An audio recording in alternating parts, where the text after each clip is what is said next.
আসসালামু আলাইকুম সম্মানিত এলাকাবাসী, আশা করি আপনারা খুব ভালো আছেন। আমি হাশেম মিয়া। আমি আপনাদেরকে একটা কথা বলতে চাই। অনেক অনেক বেকার যুবক আছে, পড়াশোনা করার পরে বাড়িতে বস না।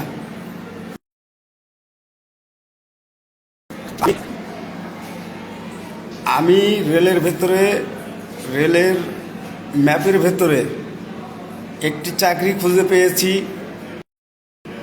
সে চাকরিটা নাইট গার্ড। গাড়ির ভেতরে যারা আন্ডারসিটি গাড়ির ভেতর আছে, গাড়ির ভেতরে নাইট গার্ড, ওদের দায়িত্ব থাকবে যাত্রীদেরকে বুঝ দেওয়া এবং জানলা দরজা বন্ধ করা।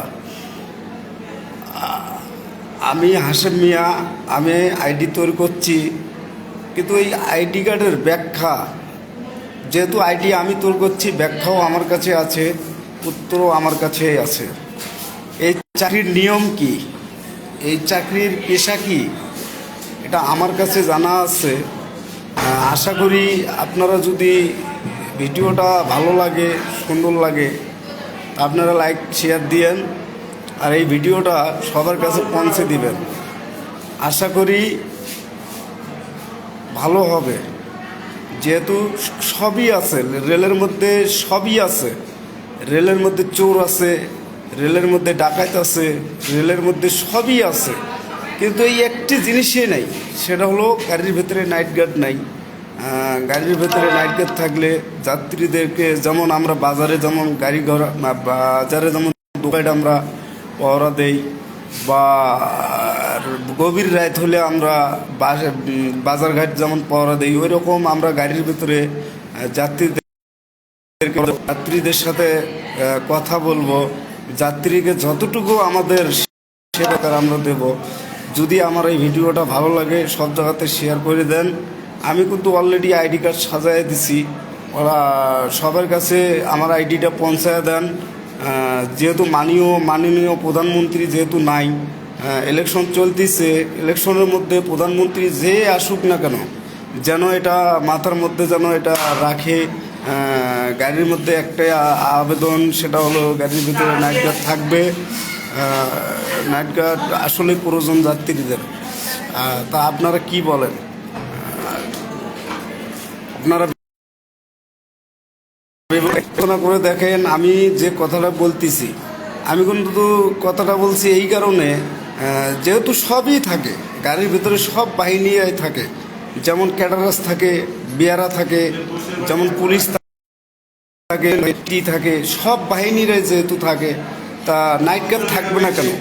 নাইট গার্ডও থাকবে। নাইট গার্ডের দায়িত্বই শুধু থাকবে, যেহেতু গাড়ি 1টা 12টা বাজলে যেহেতু সবগুলো যেহেতু ঘুমের জন্য স্থান নেয়, নাইট গার্ড তো থাকবো মনে করেন পুলিশদের সাথে, যেমন জিআরপি ফাঁড়ির পুলিশ সেটা থাকে, ওগোর সাথেই থাকবে, ওগো ছোটো ভাই হিসাবে। ওগোর সাথে থাইকা রাতের পরে বা রাত 1টার সময় যাত্রীদেরকে বুঝ দিয়ে জানলা দরজা বন্ধ করবে। আবার যাত্রীদেরকে এটাও বলবে, যদি আপনারা জানলা খোলা রাখেন, আপনাদের নিচ থেকে যদি একটা পাথর দিয়ে ঢেল মারে, তাহলে ওই পাথরটা যদি আপনার কপালে বা নাকে বা থোতাতে যদি লাগে, তাহলে আপনারা তখন কি করবেন? আর নাইট গার্ড যদি থাকে, তাহলে এটাও সতর্ক করে দিবে। আর হকার জেলে উঠবে। হকারের জন্যেও একটা সিস্টেম করা আছে, সেটা হলো কোনটা? হকারদেরকে তো আমরা থামাতে পারবো